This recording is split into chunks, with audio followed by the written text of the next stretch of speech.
नवी मुंबईमध्ये high voltage drama रंगतोय तो नाराजी नाट्यामुळे। नरेश म्हस्केंना ठाण्यातनं उमेदवारी जाहीर झाल्यानंतर महायुतीत चिणगी पडली आहे। नवी मुंबईतील भाजप पदाधिकारी आणि कार्यकर्त्यांनी राजीनामे दिलेत। त्याचबरोबर नवी मुंबईतील भाजप पदाधिकारी आणि कार्यकर्ते मुंबईत दाखल झाले आणि मुंबईतील भाजप प्रदेश कार्यालयाबाहेर घोषणाबाजी करण्यात आली आहे। ठाण्यात काय कमळ कमळ अशा प्रकारे घोषणाबाजी करण्यात आली।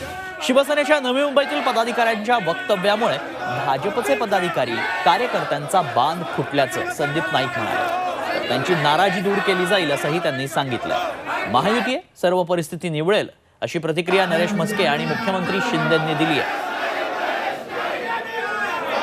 ठाण्यात काय तर कमळ कमळ अशी घोषणाबाजी करण्यात येते या कार्यकर्त्यांकडनं, त्यामुळे त्यांची नाराजी दूर करण्याचे प्रयत्न आता केले जातील।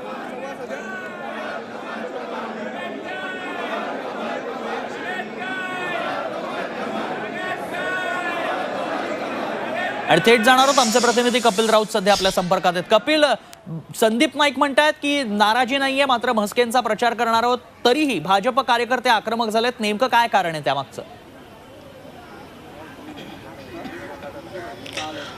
थेट आपण त्यांनाच विचारू। त्यांची नाराजगी आहे, त्यासाठीच ते आज इथे भाजपा कार्यालयामध्ये भेटायला आलेले आहेत। जवळपास 65 नगरसेवक, जी मंडळाची 10 मंडळाचे अध्यक्ष, सर्व पदाधिकारी इथे आले। तुम्ही बघू शकता सर्वच नगरसेवक आहेत, पदाधिकारी आहेत आणि भाजपा कार्यालयाच्या बाहेर त्यांनी घोषणाबाजी केलेली आहे। त्यांनी आपलं मत मांडलेलं आहे।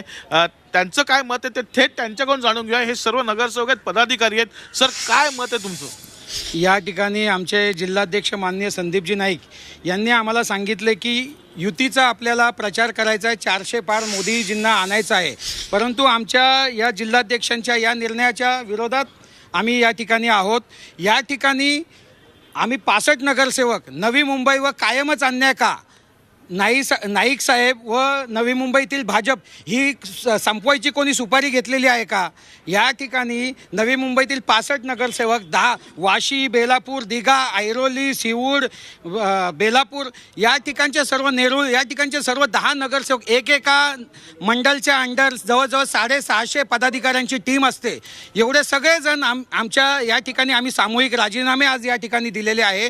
4 आमदार असताना, 4 आमदार या मतदारसंघात असताना संजीव नाईक या ठिकाणी घरोघरी, मीरा भाईंदर असो, ठाणा असू दे किंवा नवी मुंबई असू दे, गेली 2 वर्ष हा माणूस 4 तासाच्या वर झोपलेला नाही। घरोघरी प्रत्येक कार्यक्रम, सभा असू दे किंवा अनेक सामाजिक उपक्रम असू दे, या ठिकाणी हजेरी लावून प्रत्येकाची दुःख मिटवण्याचा प्रयत्न करत आहे। या ठिकाणी हा पर्यायाने आमच्या सर्व कार्यकर्त्यांवर, नगरसेवकांवर पण हा अन्याय आहे। लोकनेते गणेशजी नाईक साहेब हे शांत संयमी स्वभावाचे असल्यामुळे त्यांना काही बोलता येत नाही, पण आमच्या ह्या पदाधिकारी आहेत, आमचे सर्व नगरसेवक आहेत, एक नगरसेवक हा 15-15 हजार नागरिकांचं, मतदारांचं प्रतिनिधित्व करतो। या ठिकाणी भारतीय जनता पक्षाने जे सूचित केलेले प्रत्येक कार्यक्रम आम्ही ह्या गेल्या 3 वर्षांमध्ये केलेले आहे। मोदी ॲट 9 28 दिवसात 9 कार्यक्रम होते, 9 रॅल्या होत्या, आम्ही सर्वांनी केलेले आहे। प्रत्येक नगरसेवक हा जबाबदार आहे, प्रत्येकाने जबाबदारीने त्यांची कामं केलेली आहे। आणि हा 1+10 1+30 पन्ना प्रमुख काय आम्ही धनुष्यबाण चिन्ह बळकट करण्यासाठी केलेलं आहे काय? यामध्ये भारतीय जनता पक्ष हा वाशीतला, नवी मुंबईतला, या दोन्ही मतदारसंघातला, ठाण्यातला मजबूत झाला पाहिजे।